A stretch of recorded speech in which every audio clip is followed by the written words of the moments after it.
Okay, so this is from the Anarchist Library. This is by Harsha Walia. 10 points on the black bloc. So I learned what black bloc was from Aliana because I knew of these tactics, have engaged in some of these tactics, but I did not know what the name was. So go figure. But here we are, learning more about it.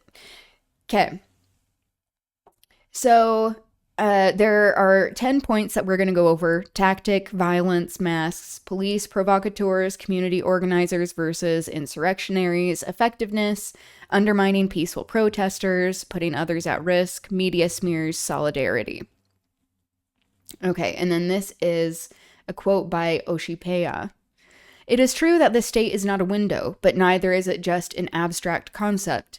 Breaking windows is not a revolutionary act, and neither is any other act if taken out of context and presented as an abstraction, ignoring the intentions and strategy of those who break the windows.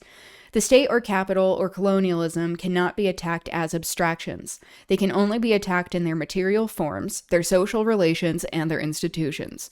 It is not possible to attack all forms and material components of oppression at once, so they must be attacked in pieces at different times and locations. All right, so this is giving an example. I did want to get into the heart of this.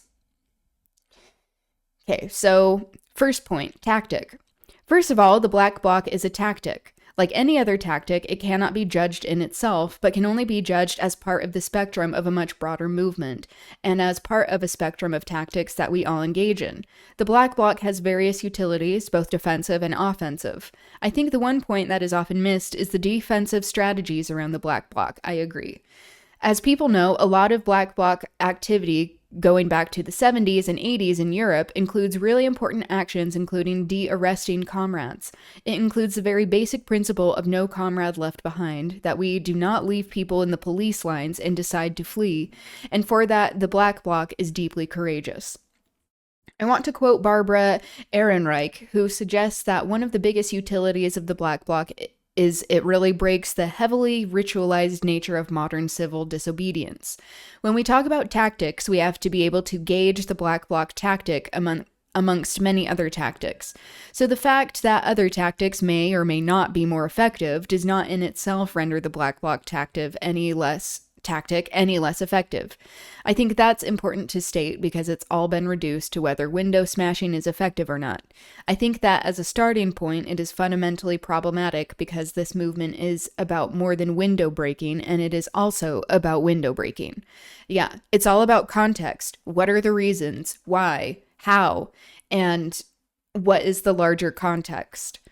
Because, as you can imagine, there are so many different opinions and ideologies within anarchy. There is a large diversity of thought within anarchy. And there are some people that are just wanting chaos a lot. But most people, hopefully, at least from what I've seen, who engage in anarchy tactics also have frameworks that they are working within, that it is not just about pure chaos, that like there should be no structure at all, but rather that there are particular approaches to breaking down these systems that are oppressive, specifically capitalism. Okay, moving on to violence.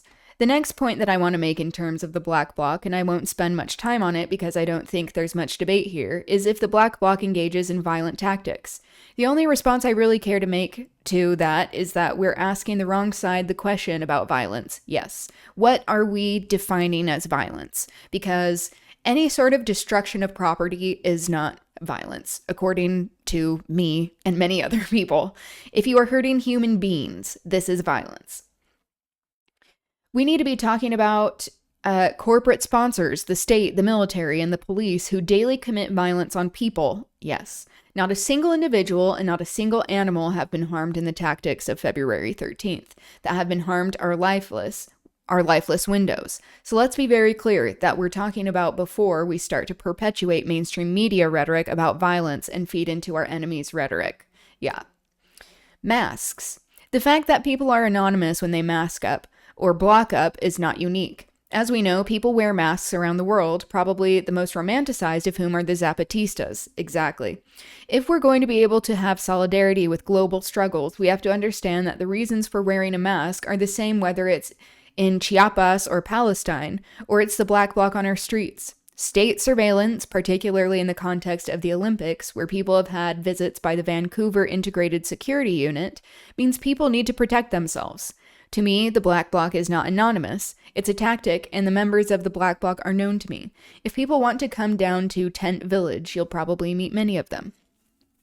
So, something that is important to note, I think, at least from what I've gathered upon learning the term, is that there is this idea that black bloc is like a group of people rather than talking about tactics. It's like you can engage in like a group black bloc, but like it is descriptive more of the tactics that are being employed. This is very similar to this misconception about Antifa, like anti-fascist movements and action, where there isn't just like this one organization called Antifa. Yeah, black bloc is tradecraft. Exactly. That's a really great way to put it. 4. Police provocateurs. There is this idea relating to anonymity that the black bloc is more susceptible to provocateurs. The entire movement is susceptible to police provocateurs. The actual police provocateurs that were ousted on February 12th were posing as journalists, not the black bloc. Another very clear example of this is what happened in Montebello when police provocateurs did present themselves as the black bloc. They were first outed by the black bloc themselves. Community organizers versus insurrectionaries. There is an unfortunate dichotomy that has been created between so-called community day-to-day organizing and insurrectionary actions. Critics have made false digs about the lack of organizing commitment to movement building by anarchists. Yes, that there is this idea, especially in the mainstream, of anarchy just being pure chaos, wanting to watch the world burn. And that is not what a lot of anarchists think, that there is actually structure to this, and like what they're saying, this consistent effort to build community and movements. I am a self-identified anarchist. The Olympic Tent Village has been thrown around a whole lot in context of this debate. As people know, the Tent Village is happening right now at 52 West Hastings on a Concord Pacific lot that's currently being leased out by the Vancouver Olympic Organizing Committee. Anarchists have put in countless hours, and by countless hours I mean 16-hour days, to contribute to the Tent Village. That includes graveyard shifts to do security, and this might be a surprise to some, but that includes de-escalation of law enforcement, which all of us are completely capable of doing, construction, cooking, and cleanup of the site under the leadership of downtown Eastside residents and elders. As someone who is on this site over 20 hours a day, I can say that sadly, the same cannot be said to be true of those who appear to be strategically utilizing community-based direct actions, like the tent city and debates about movement building. I want to take a moment here to thank everyone who is supporting the downtown Eastside Tent Village. Maybe I should have read this example at the beginning to provide context. I'll do that now. The February 13th heart attack march successfully clogged the arteries of capitalism by having a riotous time through the streets of Vancouver during the convergence against the 2010 Winter Olympic Games. In the immediate aftermath, supposed allies of the social denounced the tactics and attempted to distance themselves from the more radical elements in this movement.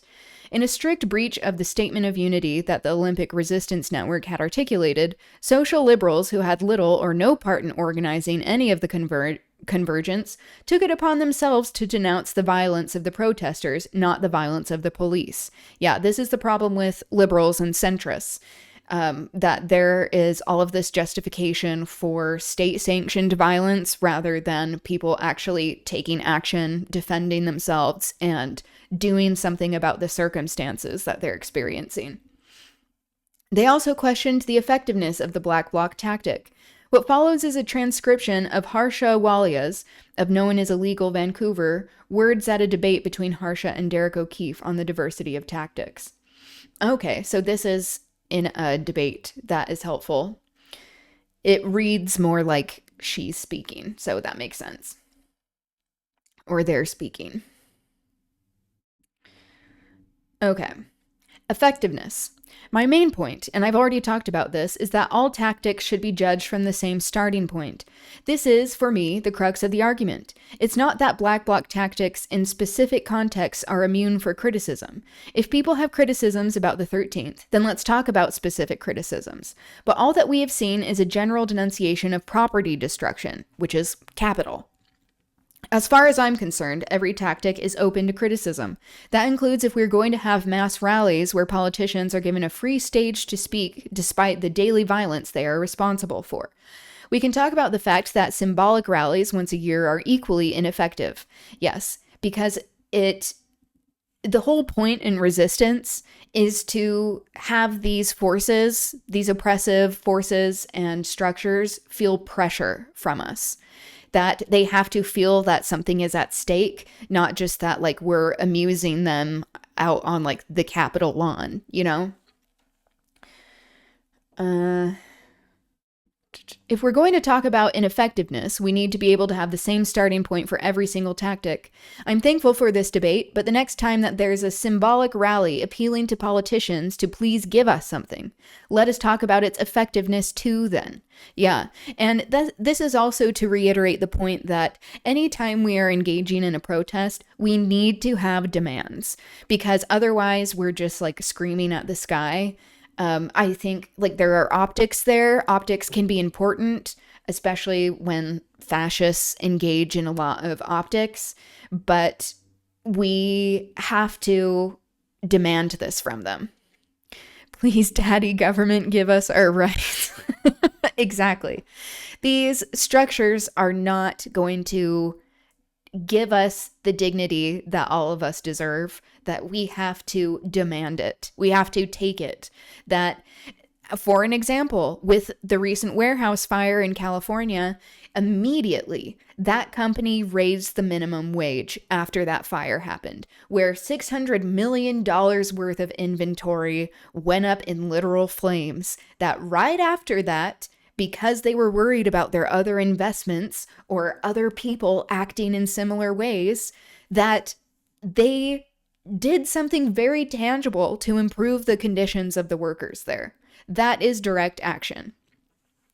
The person wasn't employing black bloc tactics of, you know, like, I mean, as far as we could see with the video, and people have been able to like pin down who it is, and the ideal way to have direct action is so that hopefully you are not arrested, so that you can keep doing things, but that also is a possible consequence. Okay.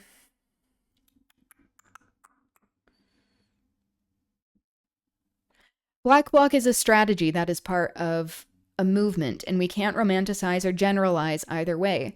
Tactics can be effective, they can be ineffective, but inherently they are neither. Yes, how are things being employed and why? Whether the black bloc tactic of smashing windows is simply symbolic and gains nothing, well, again, a whole lot of our protests are often symbolic, yes. Like any other mass movement, we have to gauge them as part of a long-term campaign. So if we're going to talk about the black bloc tactic, we have to talk about it as part of the anti-Olympic movement. Yes, what purpose is it serving? In my opinion, you can't separate those things, and as far as I know, the anti-Olympic movement as a whole, including all of its parts, has been very successful. Symbolic attacks are good. Yeah, it's all about why these things are being employed and why. I mean, and how. In terms of the black bloc tactic, oh wait. Did I already read that? Oh yeah. In terms of the black bloc tactic in and of itself, if we are to separate it out, I would argue that it has been effective for several reasons. The first is that the black bloc tactic does actually help build mass movements, counter to this idea that the black bloc marginalizes mass movement, and I think that happens in several ways. The first is that there is no monopoly on the mass movement. Yes, there is no one right way to be doing this. There are a lot of people who don't engage in what is the monoculture of the mass movement in symbolic protest, and who find direct action to be very empowering. From that perspective, the black bloc is growing, and therefore, the black bloc as part of the movement is helping the movement grow. Yes, because it'll always have symbolism regardless of if you take advantage of the optics or not. Yes, exactly.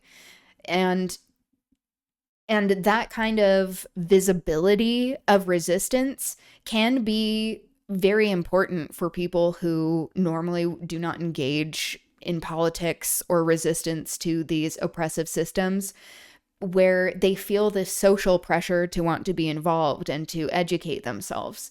And peer pressure is very important. This is how we see a lot of, harmful, oppressive movements start to break ranks, is that they, or structures, is that they are feeling like they are not,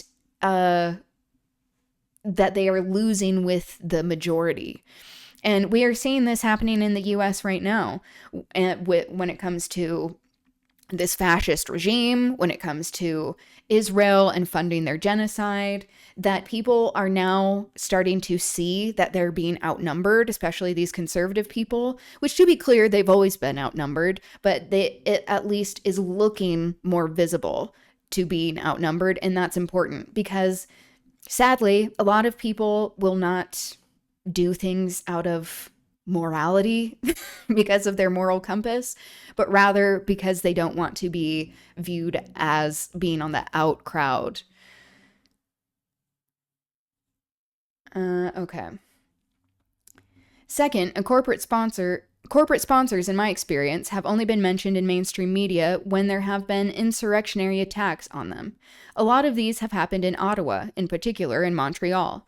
In terms of effectiveness, the only times that I've seen Hudson Bay's company and Royal Bank mentioned and involved in the direct Olympic industry has been when they have taken a hit.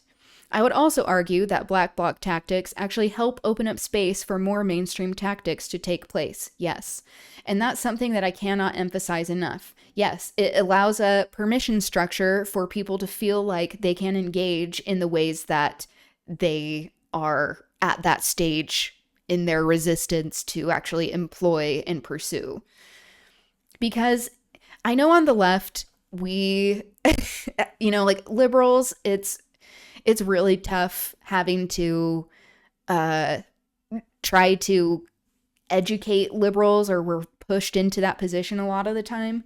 But, there are still some tactics that liberals can take a part of that engage in some of these more symbolic ways to resist that still are important when it comes to the optics. 28 more frames to go, then I'm done with the body segment. Very cool. I love that. Okay. In terms of effectiveness, the only times that I've seen Hudson Bay's company and Royal Bank mentioned and involved in the direct Olympic industry has been when they have taken a hit. I would also argue that black bloc tactics actually help open up space. Oh wait, I already read that. Whoops. I would argue that the success of the Memorial March and the success of the tent city, at least in part, were due to Saturday, February 13th. The reason for that is that law enforcement, because they create a good protester, bad protester divide, yeah, and they are the ones who are defining that, which is inherently bad, have been largely absent from the tent city. And part of the reason the tent village has gone positive mainstream media, gotten positive mainstream media is the spin that this is a peaceful tent village that should be defended and supported. So I would argue that black bloc tactics absolutely do help build a broader movement, and absolutely do help build a space for various other tactics to take place, and they don't exist in isolation to them. This concept, I have a video that I'm going to show of having it open to other, that black bloc tactics open up these broader ways for people to resist. Beyond that, I don't think building a mass movement is always the gauge of the success of a tactic. Yeah. It's like, what are you trying to do and why? Because if it's a direct action where you need people around you who you know are not going to snitch, and you can engage in this direct action in a very specific way, great. That's not always about like, okay, we're trying to get as many members as possible. If that was the case, Indigenous blockades would not be happening because we'd have to wait for every single Canadian to denounce Canadian nationalism. Direct action happens because there is a need for it. Direct action happens because people are fighting back, and we're not waiting for millions of people to stand beside us for the revolution to happen. It's good to draw members from impolite society. True. Yeah. People who are already hurting under these structures. And like who we're defining as impolite, because it's I like that word, because any sort of resistance is viewed as like insolence by the people who are in power, of like, oh, that's inappropriate. And it's like, okay, you created these circumstances. 7, undermining peaceful protesters. One of the points people have made is that sometimes Black Bloc tactics undermine other tactics. I think this is a fair argument, and I think a separation of tactics is often necessary. What was specific about this convergence is that happened, and the Black Bloc has been in communication with the organizers of the entire convergence. Take advantage of members of political extremist groups or criminal organizations. They're ready and willing, and it's infinitely easier to teach a violent man how to organize as efficiently as your enemy who love war than it is to teach your 9-to-5 Joe for it. No, that is true. Where there are people who, especially if they have what they say is like criminal justice involvement, it's like, okay, well, what are we defining as criminal in this capitalist system that compels people to act in specific ways? When they are treated in this way, then they already are understanding that this system of oppression is against them.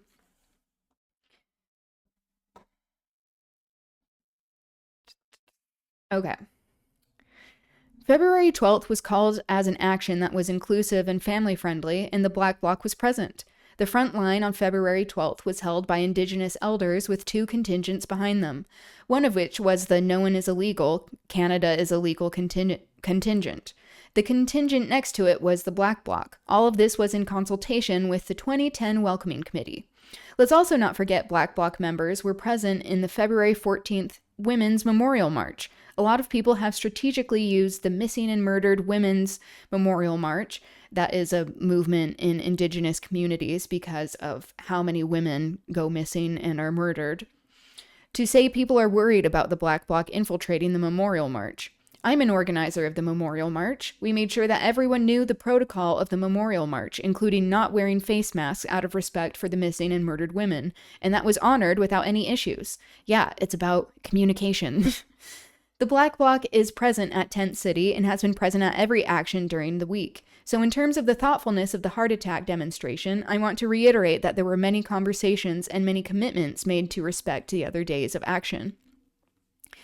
Besides that, the people you fail to organize will be sent down right-wing pipelines instead. No, that is true, especially in this particular moment, that it means that if people don't have a place to land, they don't feel like as they are breaking away from some of this shit, there is the possibility that they're going to go even further right, which is possible.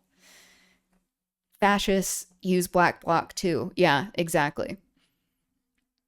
And we see how it's institutionalized with things like ICE, where they are employing these tactics, but they're also using it with the power of the state.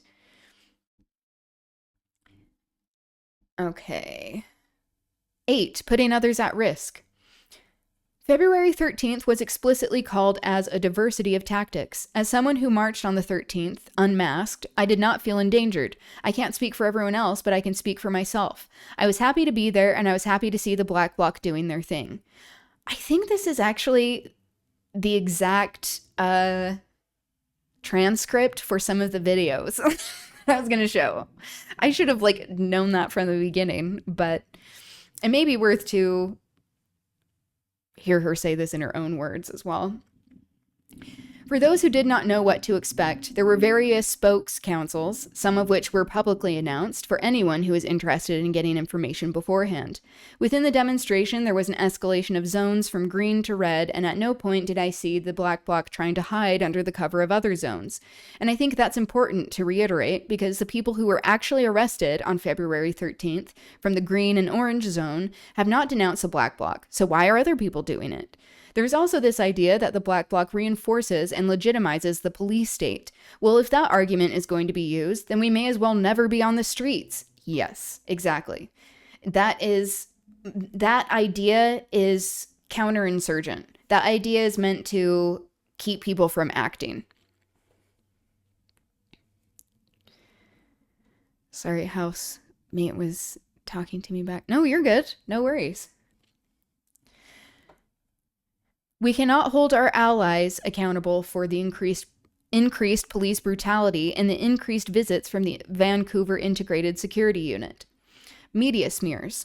They should be really obvious that the media and law enforcement cannot dictate the terms of our debates. Yes. Anytime we are engaging with these fascists, with this institutional violence, this state-sanctioned violence, we're losing. And this is why, like, responding to whatever they are doing is not helpful, why we have to be very careful of choosing our battles and where we are resisting, making it so that we have the most effectiveness as possible, because they have more power. There is this idea that because we have been denounced in the media, we have lost our credibility. As far as I'm concerned, the media was never on our side. Yep. Especially as we are seeing how so many of them are bought up by billionaires who are also funding this state-sanctioned violence with their own government contracts, with their own interests in the industrial war complex, how they arm a lot of the police state. The media is not the gauge of the success of our protests, and the corporate media and the police should not be let off the hook by letting us replicating their smears and their denunciations. Instead, we should be very clear about not denouncing our comrades as violent. The fact that the media is not picking up on why there is property destruction against the Hudson Bay's company is not the fault of the Black Bloc. The media has not picked up for 7 years on why people are protesting the Olympics. Yes. 10. Solidarity. Solidarity does not equal censorship. Yes. As far as I'm concerned, I don't think that anyone who engaged in Black Bloc tactics or supports them is asking for our allies to censor themselves. What I am asking for is for people to not have Facebook comments like, silly Black Bloc and fuck diversity of tactics. We can emphasize communication between our allies. Let's not denounce people publicly. Let's not denounce people in vague generalizations. Let's have a commitment to dialogue. Let's have a commitment to doing that in person. I think it's also important to acknowledge that we were talking about this a little bit ago when we were watching a video on direct action specifically, how there are different movements and types of action that you can pursue that allow either more like baby leftists, like as someone said in the chat in that discussion, or even liberals, where it allows people to engage in a way that they are comfortable with or that they are ready for at that time. And then there are other kinds of action, like a lot of the time with like Black Bloc action, that you don't want to invite some of these people to because you don't know if you can count on them. And that there is this ideological difference when it comes to what kind of harm the state is implementing and how to resist this harm. So I think it's important to not write everyone off, especially as leftists. We give liberals a hard time, and that's for a reason.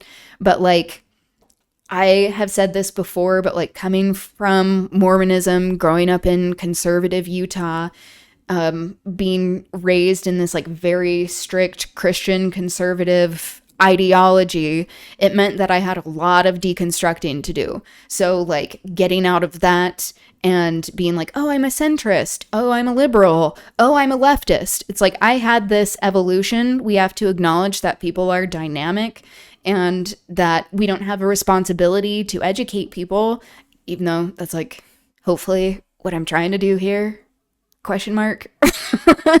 But to also allow people to have room to engage in these tactics as they become more radicalized, because people are becoming much more radicalized with all of the bullshit that's happening. It is becoming very, very clear to just the average person the harms of these capitalist classes, or the capitalist class, I guess.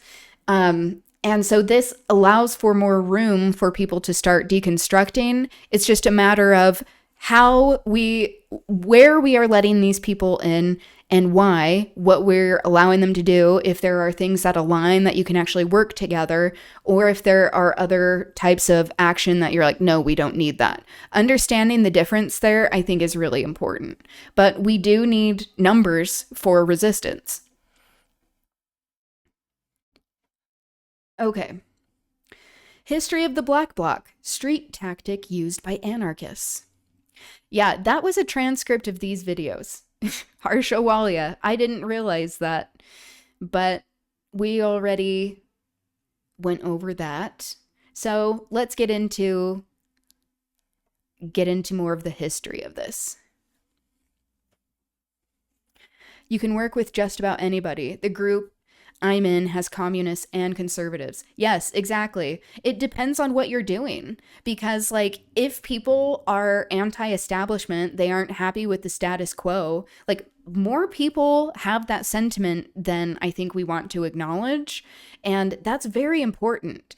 Us feeling like we have to be purists and not letting certain people in to certain things, it doesn't mean that like we shouldn't have vetting processes before we engage in more like high risk action, like in being particular of who we invite to that. But like when it comes to unionizing, for example, like being in conservative Utah, the truth of it is that like you have to organize with conservative people who like being being a non-binary person, a queer person, a multiracial person. Like I know there are people that would prefer I did not work in that workplace, but they understand that if conditions are needing to be improved, that they still have to be respectful of human beings, and that we have a larger goal to be working towards. Like that is important, because bettering our material circumstances will make it so that these larger forces, these oppressive forces, are not able to pit us against each other as easily and say like, oh, they're to blame for your condition. It's like, oh, once we're organizing and we realize that it's these huge power structures that are oppressing us, that we then have much more in common than what they would like us to believe. Okay. This is by Illyrian Adventures, and I haven't seen their content before when I was planning the stream for today, but I really like their perspective. So let's give this a watch. Fine was made possible by contributions from slaves. Oh wait, here we go. This episode of It's the End of the World as We Know It and I Feel Fine was made possible by contributions from slaves like you. Thank you very much. A lot of people involved in the Black Bloc on Saturday, many of them 6 months ago were members of the Labour Party, working for the Liberal Democrat Party, people who really believed back then that parliamentary democracy could work for them, and now they believe that it's not going to work for them. It's the end of the world as we know it, and I feel fine. Good morning, slaves, and welcome to another edition of It's the End of the World as We Know It and I Feel Fine, the show where all our heroes wear masks. Go ninja, go ninja, go! Go ninja, go ninja, go! Go ninja, go ninja, go! Go ninja, go ninja, go! I am your host, the Stimulator, and with global May Day protests and the Occupy wave of actions coming up, I thought it would be nice to do a little segment about the tactic of tactics. The cancer in Chris Hedges' colon. Too big to fail, big enough to fall. The cancer in Chris Hedges' colon. Oh my god. That's a lot, but also kind of funny. I'm drinking cranberry juice. This is a side note.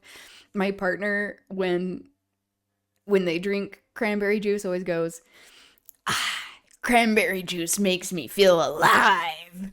So I think that every time. The most widespread and mimicked street formation of the last 6,000 years.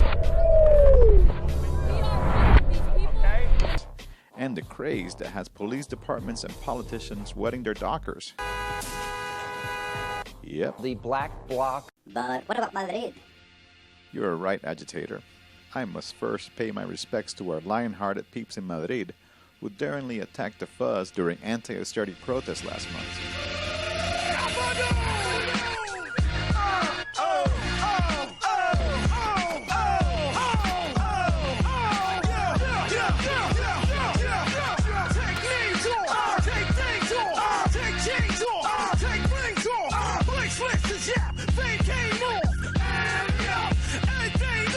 The underpinnings of this movement are confrontational and radical. Many people out there think that the Black Bloc is a gang or crew that one can join. The radical group called the Black Bloc anarchists openly brag about using terrorist-type tactics. There are no Black Bloc anarchists, you dick-no-shit rocket. The Black Bloc is simply a fucking tactic. Black Bloc is not a group or... This is where it's explaining the difference. Where Sean, whatever his name is, the Fox News shithead, where he's like, the Black Bloc is a terrorist group. Well, that's like, Black Bloc is the strategy, you dumbass. Social movement.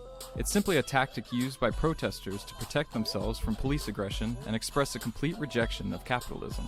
Tactics are techniques used for securing objectives and are part of a strategy or plan of action.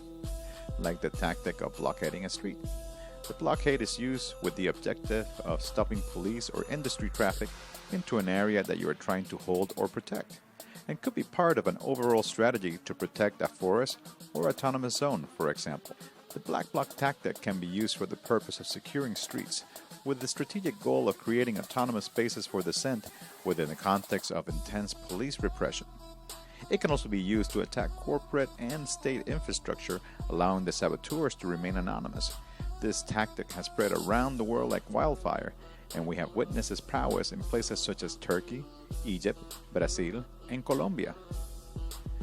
So, to find out more about the history of the Black Bloc, I bring you Francis Dupuy-Derry, a motherfucking anarchist and author of Who's Afraid of the Black Blocs.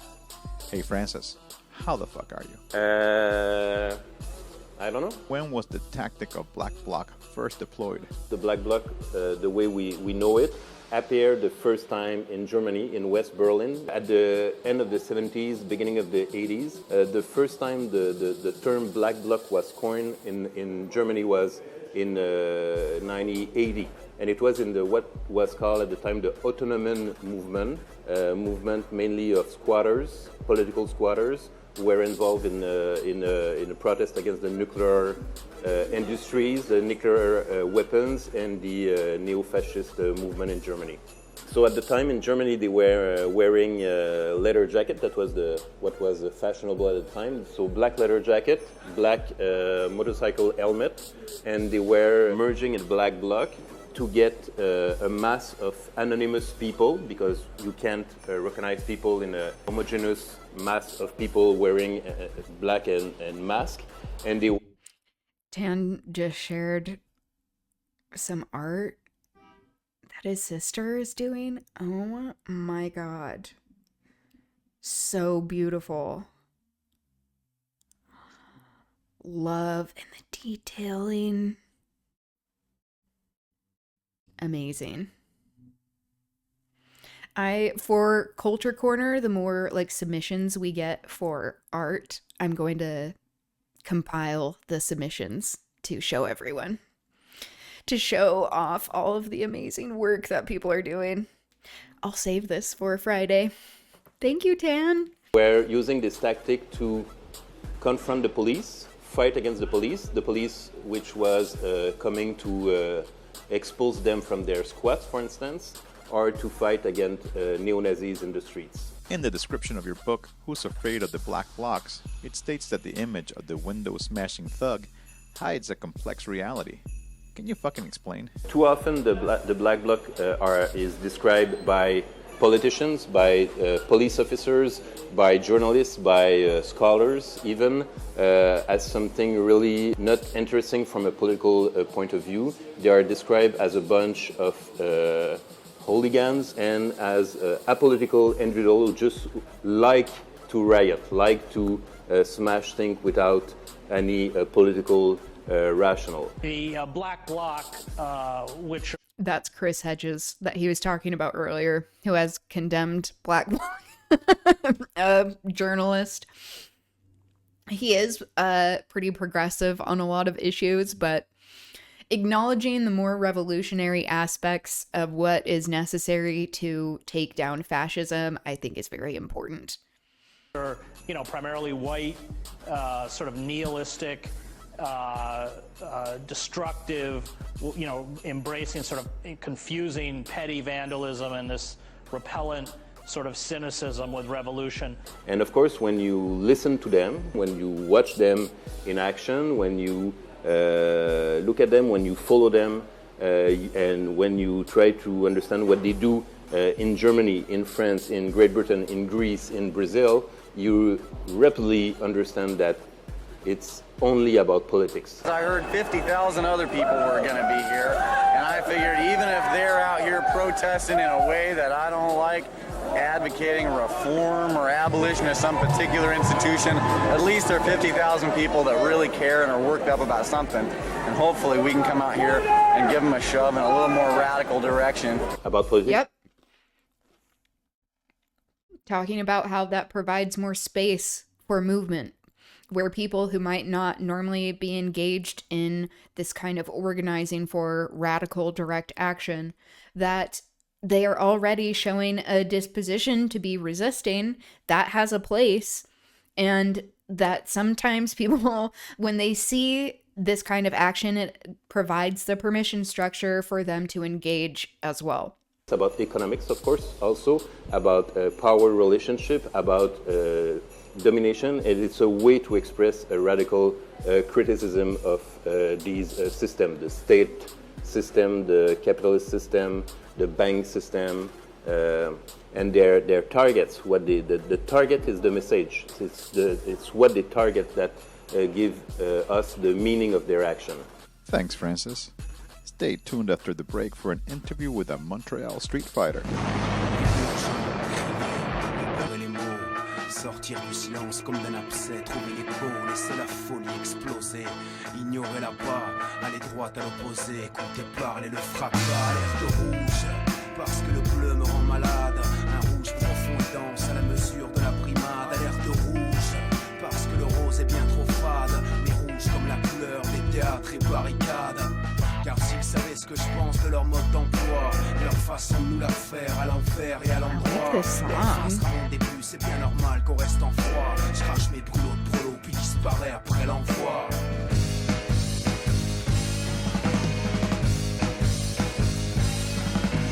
Et que j'attends le sabotage, je peux gripper la machine, l'imprévu, le coup du sort, faire valser le décor, je peux dégraisser le bord, puis redresser les chines, inverser la vapeur et voir la peur changer de bord, urgent crier. Urgent crier.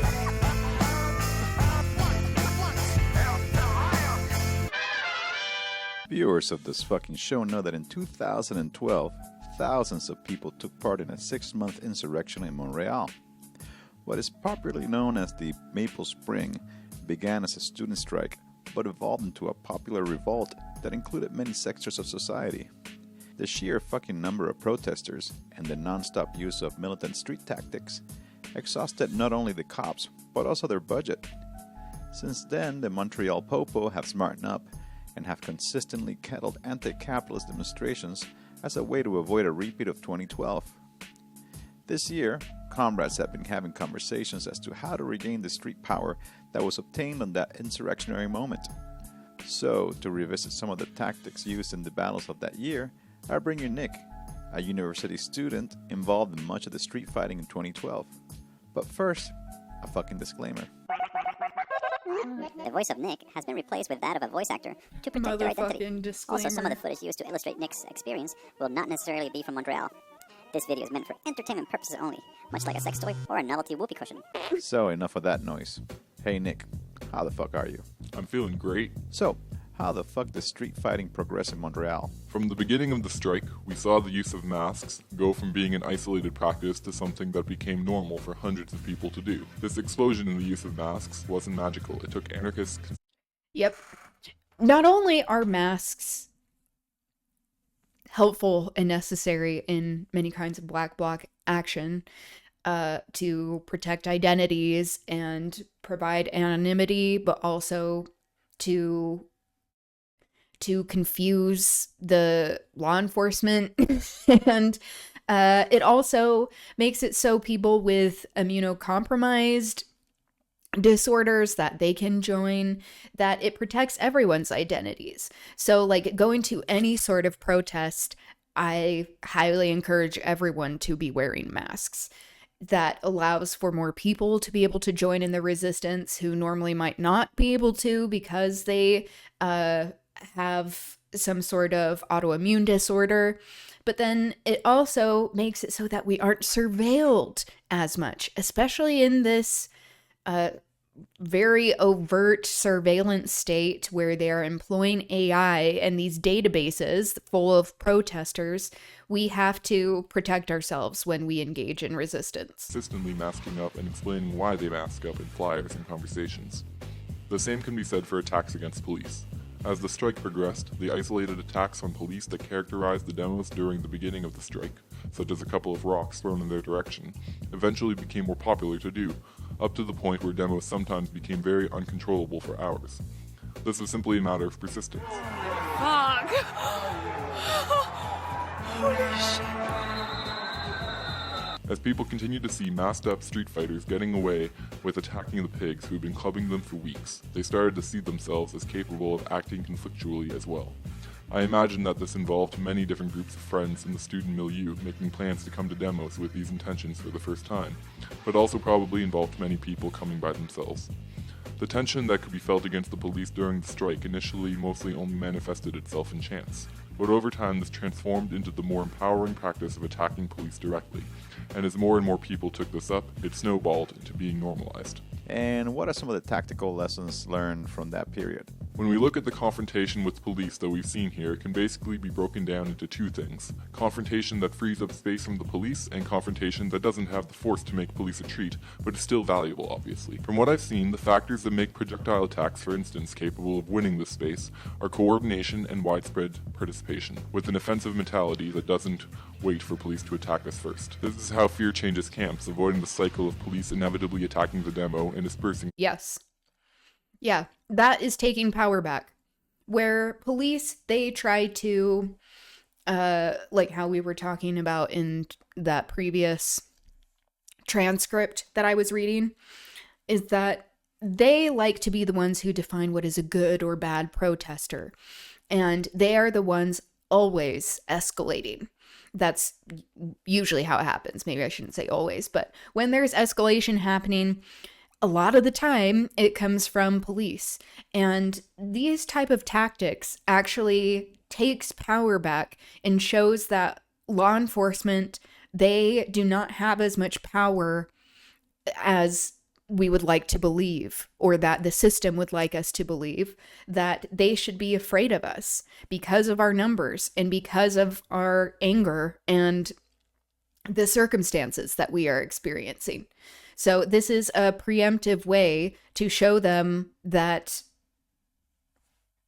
there is resistance that means business. And as everyone runs from police charges. In Montreal, the courage to confront police is already held by many people, but often the level of self-organization is not quite developed enough to make these confrontations long-lasting. Something that some anarchists quickly realized was that if we want to hold the streets after things start to get wild, projectiles must be collected as soon as possible. During the demos with a more militant tone, like March 15th, the night demos, the book fair weekend, April 25th, May Day, and others, within the first 10 minutes you would see crews running into alleys or gardens buildings to collect rocks inside bags, or using hammers to ply rocks up from the street, or smashing the larger pieces into throwable sizes on the sidewalk. People who had collected rocks would then distribute them amongst the masked portion of the demo. Something that also started to happen more often was people counting down before throwing, so that instead of just 1 or 2 rocks actually connecting with police, there were volleys that could make police retreat. Another tactic to accompany rock throwing that has been used pretty extensively is throwing paint bombs, but these often have a limited effect unless aimed well enough to hit a visor.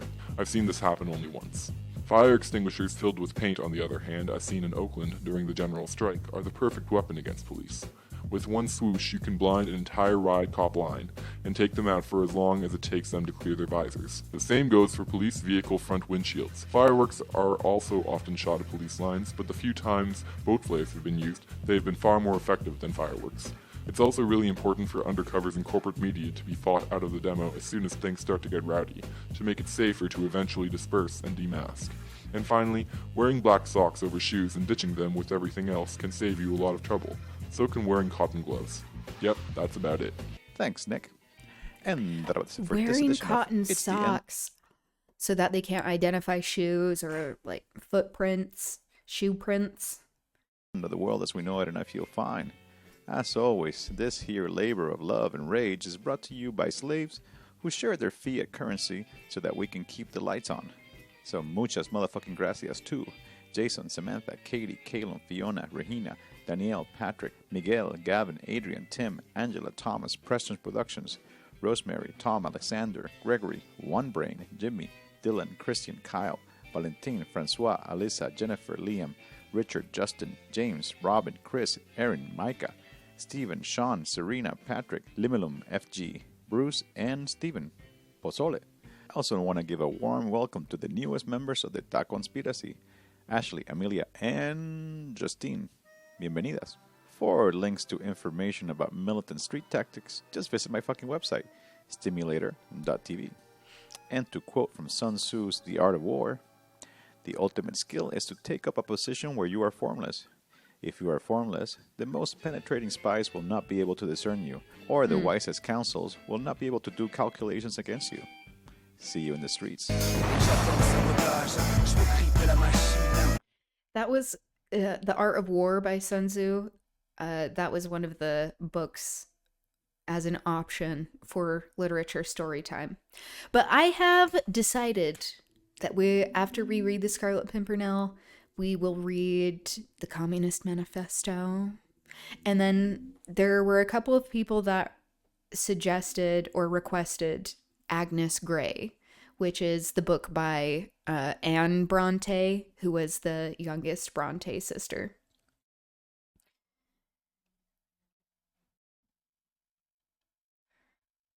I thought he was going to link to certain tactics. Okay. All right. Moving right along, I wanted to provide this example of Black Bloc tactics providing room for other types of resistance. So this is from 9 years ago in the Majority Report with Sam Cedar. Sam Cedar has been in the media world for a while, just doing his thing. And this addresses how there is more of this, what a lot of leftists who maybe don't engage in these type of tactics or more direct action, what their perspective is, but it provides this interesting insight into how there are some people that are more willing to engage in this kind of stuff than what we may at first realize. I don't know if that made sense. The family of abolitionists get a revisit. I know. I'm like, oh, we're going to go through all of the Brontes? Okay. Yeah, I haven't read Agnes Grey. So I'm excited because we don't really hear a whole lot about Anne Bronte. We hear the most about Charlotte Bronte, but that's because she lived longer and that was intentional by her. She kind of took control over a lot of things. But yes. Okay. So this was from the first Trump administration, punching Nazis and setting limos on fire. Cool. More of this, please. Mech. Hitting a Nazi is always good, Brooksy. I agree. Sorry, I ain't backing out on this one. Punching a Nazi is always good. Yeah. I mean, there's a reason why we play. Speaking of Nazis and resisting them, Sam Altman, the dumbass billionaire who was over Open AI or whatever it's called, there was someone that like threw a Molotov cocktail at his house or something, or attacked his house. And yeah, what do you expect? What do you expect to happen when people are having all of their jobs be taken by robots and AI? And he also sexually abused his sister growing up, something we recently found out. They are abusers and predators in every single way. It's not surprising when we find out these things because of how they have gotten their wealth in the first place. Played 3 different versions of it happening to music. There's no moral debate, no quandary. I agree. Do it like it, and then in construction, if Nazi, then violence is justified. Liberals have always had this base paradox of their anti-ideology tolerance of limited intolerance. If sponsor isn't actively doing anything, then we aren't justified in physically stopping him from doing anything, no matter that he now admits that he won't be going public without protection as a result, which is a good thing. I agree. That is why leftists are better at fighting Nazis. That's why it wasn't Weimer liberalism but Stalinist leftism that destroyed Nazism. All right. Now we gotta be a little bit. It's a risk reward thing, right? If you're willing to do the time, if you get busted, which I think a lot of people are, it's worth punching people like Richard Spencer in the face. Right. I mean, but that's kind of like my general feeling about the black bloc. I mean, I have mixed feelings about it because I do question. I got my start, the first protests I went to, and I was, like 14, were globalization type protests in the early aughts where, those guys would be there and they would, they'd break a Starbucks window or whatever. In some ways it's like, if I'm not doing that, I don't want to advocate for other people doing that. But I'm also not interested in like pearl clutching about it.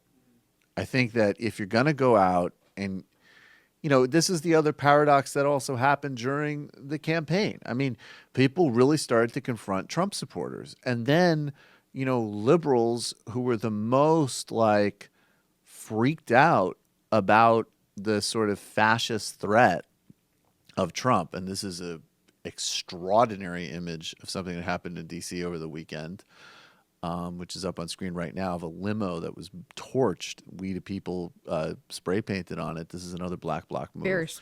But people going and physically confronting Trump protesters, and then the same liberals that did the like, these are fascists, all of a sudden we're like, well, I don't know, guys, you got to respect people's freedom of speech. I mean, look. Yeah. He is also displaying that mindset a little bit with what he said about protests of like, I didn't like seeing them like break windows and stuff. Having my own journey with exiting liberalism and being a leftist, being a radical leftist. It's like, this is still him acknowledging that there is room for this. That as these fascists are engaging in such intense violence and are hurting people where they're being kidnapped and trafficked to concentration camps and shooting people in the streets, it's like, okay, so they're allowed to be as violent as they want to be. But somehow when it comes to property, especially, the capitalists and liberals are like, oh no, what's happening? We said that we'd be nonviolent. It's like, we have to protect ourselves. If we are dealing with fascism and we're dealing with things that are fundamentally dangerous to humanity, there's always been a confrontational kinetic response on some level. So, I certainly don't condemn the black bloc. I don't praise it or agree with it unconditionally, but I am definitely not going to sit back here and condemn them. And I certainly don't condemn the guy that punched Richard Spencer in the face. I support it 100%.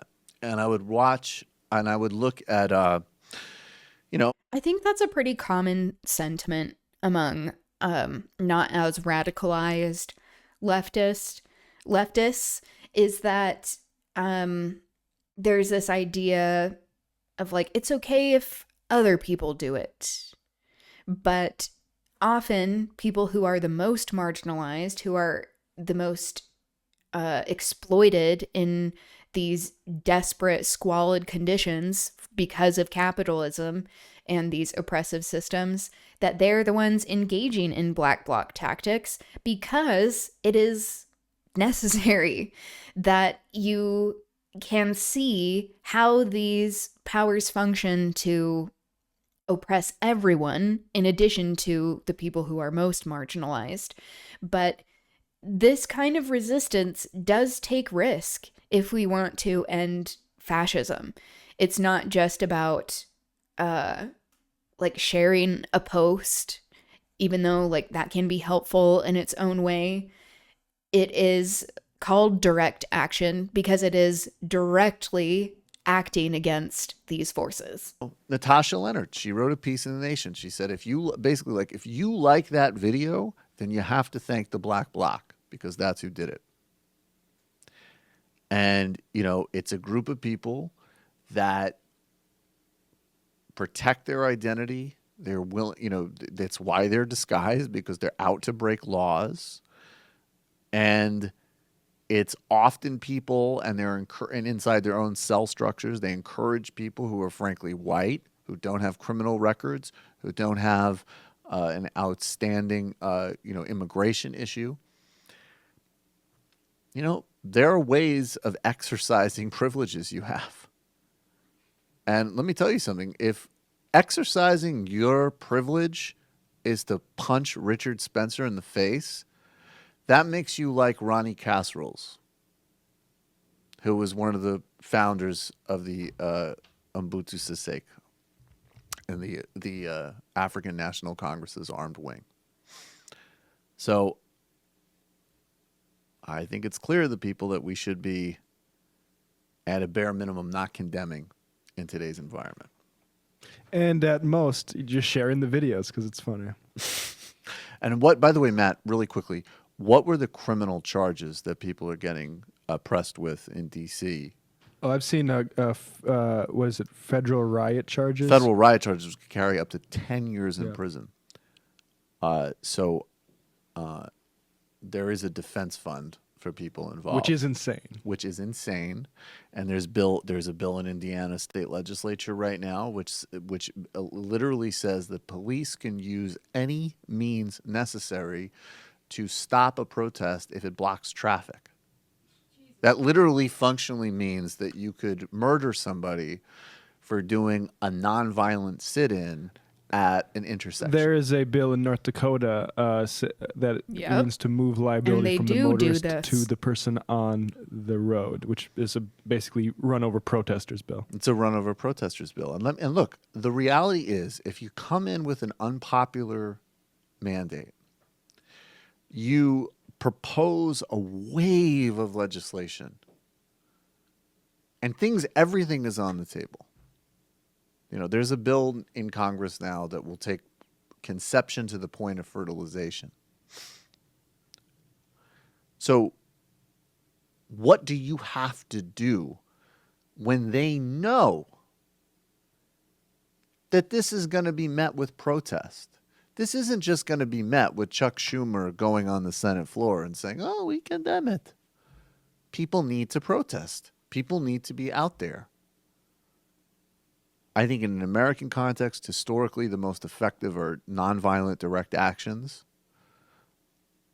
We see that in North Dakota. We see that going back to the civil rights movement. We see that with climate protesters on Keystone. So what do they have to do? They have to criminalize it. And this was another reason why, it's like, again, this is another reason why a conversation about BDS matters like in with the United slave revolts. States. regardless of Indigenous where you people are in the resisting. Israel-Palestine debate, regardless of whether you support two states or one state bilateral democracy, or you're more or less critical, when you move to criminalize BDS, which is a nonviolent movement, you can disagree with it, you can hate its aims, blah, blah, blah, but it is a nonviolent movement that is saying we need to exercise economic and cultural pressure to change a policy. That was the harbinger of what we're about to see here. Hey, it's Sam Cedar. Why don't you subscribe to this channel? You can do so right He's so young. right over here. Over. Subscribe. He looks so young. Okay. I wanted to play this video of Black Bloc Brazil. It is a compilation of some people engaging in Black Bloc tactics.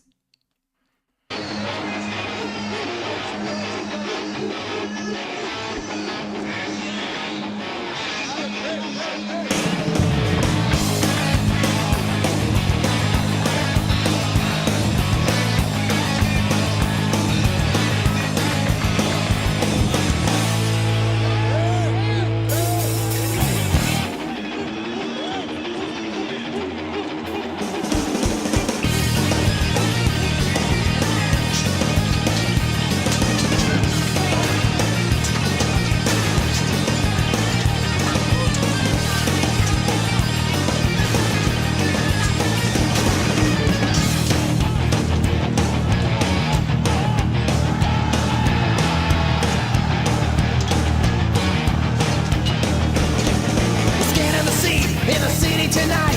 We're looking for you to start up a fight. There's an evil feeling in our brains, but it's nothing new. No, it drives us insane. Running on our way, you will pay 1,000 deaths. Running on our way, you will pay 1,000 deaths. Seek and destroy.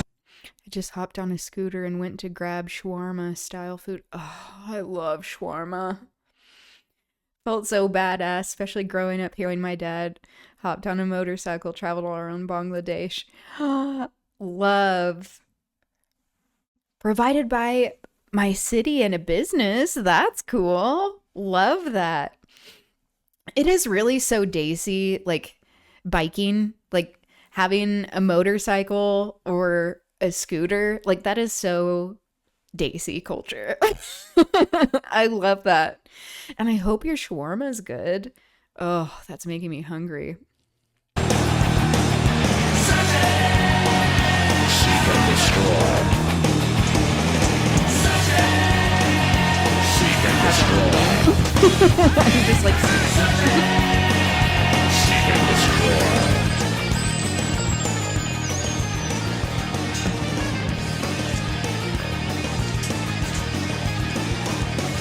There's no escape, that's for sure.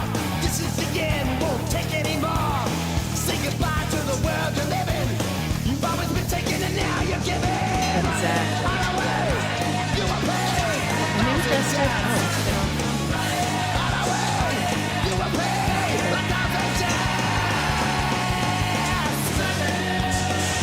Seek and destroy. Okay, so we get the idea. It's making my cats hungry too. Oh, they're so cute. Okay. I would like to move on to Zoe Baker, a anarchist, a trans anarchist, who wrote this book, Means and Ends, The Revolutionary Practice of Anarchism in Europe and the United States. They don't meow for food, though, to my chagrin. What is your feeding schedule for them? We have automatic feeders for ours, but because like otherwise if we don't feed them at the exact same time, they'll like freak out they will meow incessantly, even. I'm intrigued by what your strategy is. Okay, I'm going to read the introduction to this book, or this first part of the introduction, because the intro is kind of long. This pertains to what we have just been talking about. The history of capitalism and the state is the history of attempts to abolish them and establish a free society without domination and exploitation. Revolutionary workers in the 19th and early 20th centuries believed that another world was possible. It is still possible today. One of the main social movements that attempted to overthrow capitalism and the state during the 19th and early 20th centuries was anarchism. Members of the historical anarchist movement not only attempted to change the world, but also produced an elaborate body of ideas that guided their actions. This book is concerned with explaining what their ideas were. Historians sometimes unearth old ideas from the past because they are an interesting way of gaining insight into a different time and place. This is not my principal motivation. I wrote this book because I want to live in a society in which everyone is free. That seems like a good idea. A good reason to do that. I am convinced that if we are to achieve this goal, it is important to know the history of previous attempts to do so. Yes, my hope is that through learning about how workers in the past sought to emancipate themselves, workers alive today can learn valuable lessons and develop new ideas that build on the ideas of previous generations. Around 6:30 a.m. and 7:30 p.m. Oh, okay. So the twice a day strategy. How to define anarchism is a contentious topic, yes, and will be discussed in depth in Chapter 1. For the purposes of this book, it will be understood as a form of revolutionary anti-state socialism that first emerged as a social movement in the late 19th century Europe within the International Working Men's Association between 1864 and 1872, and the subsequent Saint-Imier International between 1872 and 1878. During and after its birth as a social movement, it spread rapidly to North America, South America, Asia, Oceania, and parts of Africa through transnational networks, print media, and migration flows. I will focus exclusively on anarchist collectivists, anarchist communists, and anarchists without adjectives who were agnostic about the nature of the future society, but advocated the same strategy as anarchist collectivists and anarchist communists. I do not claim that this is the one true form of anarchism. It is only the kind of anarchism I am focusing on.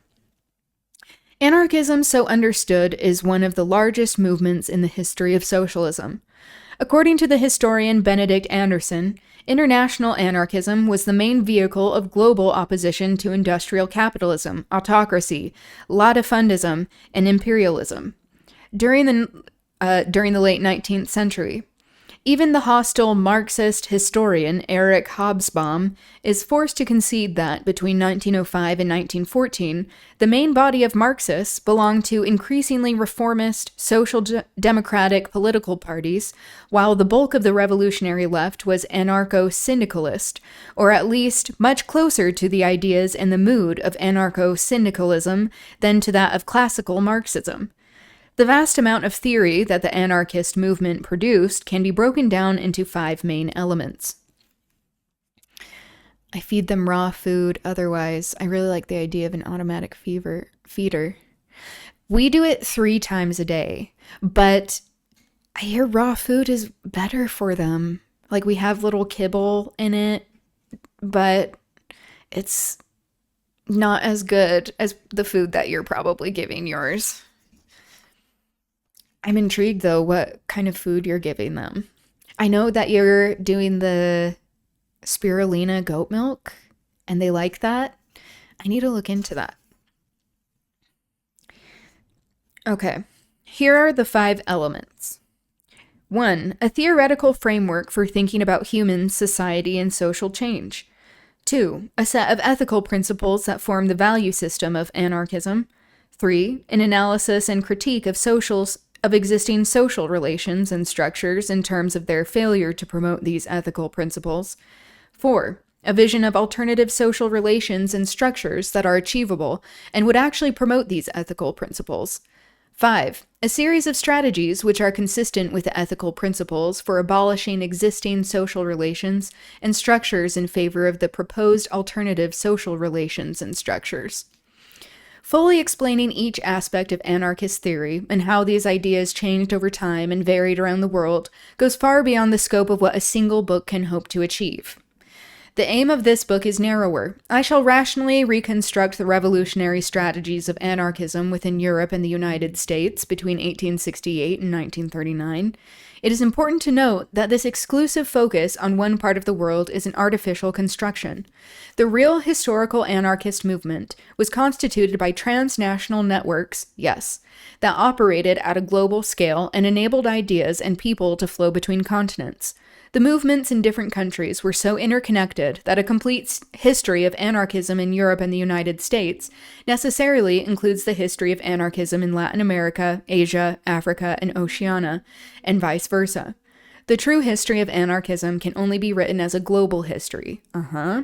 My book is a contribution toward this global history, but only covers a small fragment of it. Okay, so that gives a little bit of background. I'm mostly interested in looking at these different segments of anarchism, the collectivism versus the communist lean as well, and how, if we are going to be talking about anarchy and how it is used to deconstruct capitalism in a very real, direct way, that we have to acknowledge it as a global issue.